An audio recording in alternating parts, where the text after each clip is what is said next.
Assalamu alaikum wa rahmatullahi wa barakatuh. Kabajamtoota jaalatamtoota hordoftoota kiyyaan bakka jirtanitti nageenyi kiyya kan kabajaa kan jaalala isin bira naaf haa ga'u isiniin jedha. Har'allee barumsa bareedaa tokko qabadhee isiniif dhiyaadhee kan namni hedduun irraa fayyadamu itti gammadu jedhee qabadhee isiniif dhiyaadhe jechuudha. Osoo karaa barumsa kana hin deemin like, subscribe, share gootanii wal biraan ga'uu hin dagatinaa isiniin jedha hordoftoota kiyyaa. Warri haarawaa taatan subscribe godhaa isiniin jedha. Barumsi guyyaa irraa kun haala salphaan akkamitti subscribe batanii kenna viidiyoo kenna irra kaawwanne itti hojjanna jechuudha. Subscribe batanii bifa professional ta'een bifa salphaa haala salphaan edit ittiin akka itti godhannu isin agarsiisa jechuudha hordoftoota tiyyaa. Subscribe batanii kun haala kamiin ittiin hojjanna viidiyoo kenna irra kaawwannaa kan jettanii fi KineMaster keessan seenna jechuudha. Haaluma salphaan KineMaster keessa seennee ittiin hojjenna. Fakkeenyaaf KineMaster keessa haa seennu. KineMaster keessa seenna jechuudha. Akkuma KineMaster bifa kanaan seenneen fakkeenyaaf akka haarawaatti haa seennu. Bifa haarawaatti seenna jechuudha. Bifa haarawaatti seenna KineMaster keenya keessa mallattoo ida'uu kanarra kilik itti goona jechuudha hordoftoota tiyyaa.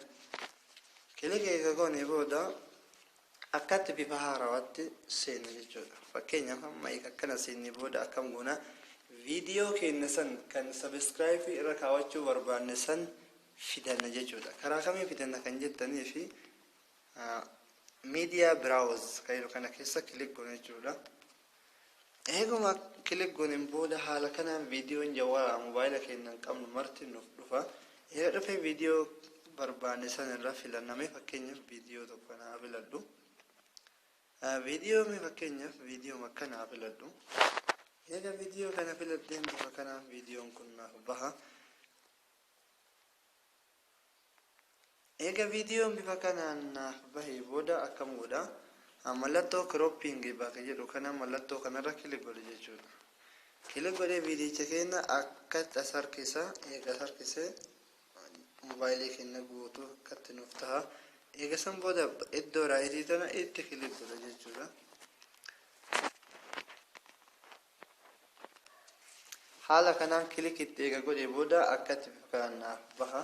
Amma subscribe batanii keenya san mobaayila keessaa kan qabnu san fakkeenyaaf buufannee kan qabnu san asumaan seenna isan seenna laayar kaydhu kana keessa seennee subscribe batanii keenya fidanna.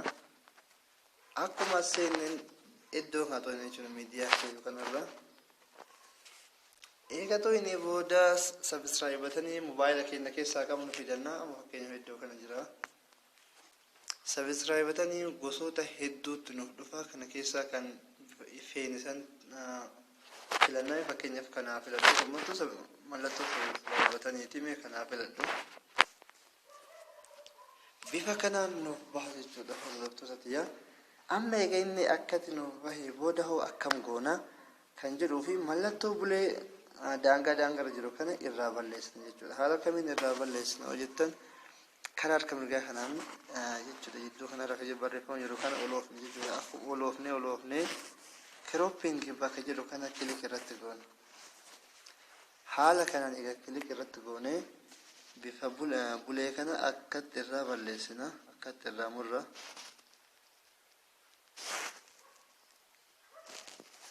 Eega akkatti murree booda iddoo raayitii tana kilik itti goona. Eega akkatti kilik goonee bifa xiqqeeffannee haala kanaan inni nuuf dhufee booda maqaa keenya fi suuraa keenya itti dabalna jechuudha. Haaluma salphaan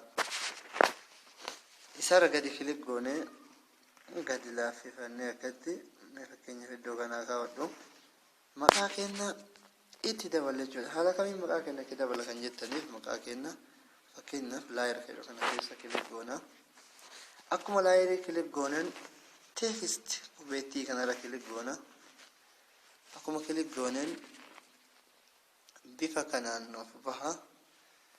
Amma fakkeenya maqaa tokko haa goone maqaa kiyya haa irratti dabalu. Maqaa kiyya dabalee jira. Raayitii itti godhu. Maqaan kiyya haala kanaan naaf dhufa jechuudha. Eega maqaan kiyya haala kanaan naaf dhufe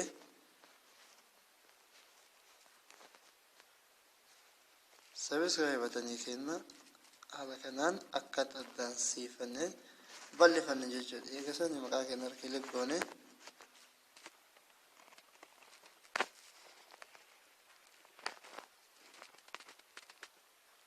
haala kanaan kaawwannee eega jennee booda iddoo kana tu'inaa kalarii maqaa keenya jijjiiranna waan ta'eef akka itti mul'atu. Fakkeenyaaf bifa gurraacha kanarraa kaa'u. Eega bifa gurraacha kanarra bifa kanaan kaa'ee booda maqaa keenya karaa tokko siisine akkatti mee fakkeenyaaf akka itti haa taa'u. Eega akkatti kennee booda ammas suuraa keenya fidanna jechuudha. Suuraa keenya fidanna fakkeenyaaf maqaan keenya xiqqoon sirroofne fira dubaabunna. Eega akkana goonee booda subscribe button eega xiqqoo guddifannee haala kanaan kaawwanna. Eega kaawwannee booda ammas suuraa keenya qofa fidachuu nu hafe suuraa keenyallee laayirima kana keessa seennee fidanna. Eega fidannee isa seennee boodas miidiyaa kilik goone jechuudha. Miidiyaa kilik goone booda suurama tokko haa fidadhu. Fakkeenyaaf suuraa kiyya kanaa fidadhu. Bifa kanaan suuraan keenya nuuf dhufa. Suuraa keenya kana saayizii isaatti dhiyeessanna jechuudha.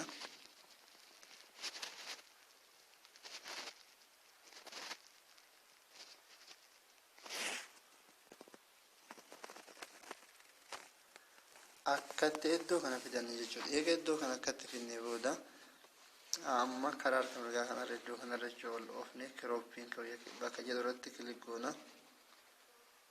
Kirooppii kilik goone booda max bakka jedhu kanarratti raayitii itti goona jechuudha. Goone booda geengoo kanarra kaawwanna raayitii itti goone baana jechuudha. Eega kaawwannee booda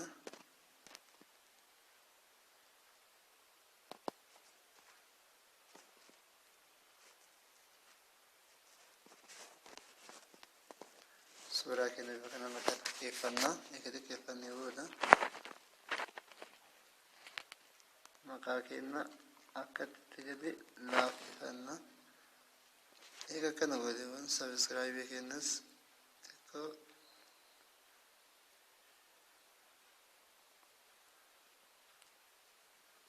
haala kanaan irratti gadi sirreeffanna. Eega wal qixxeeffannee booda kara duwwaa deebina. Akka tasofne eega gara duubaa akka tasdeebine amma suuraan hin mul'atu maqaa qofa mul'ata waliin qixxoofne jechuudha. Haala kamiin wal qixxeeffanna maqaa keenyarra akkana goone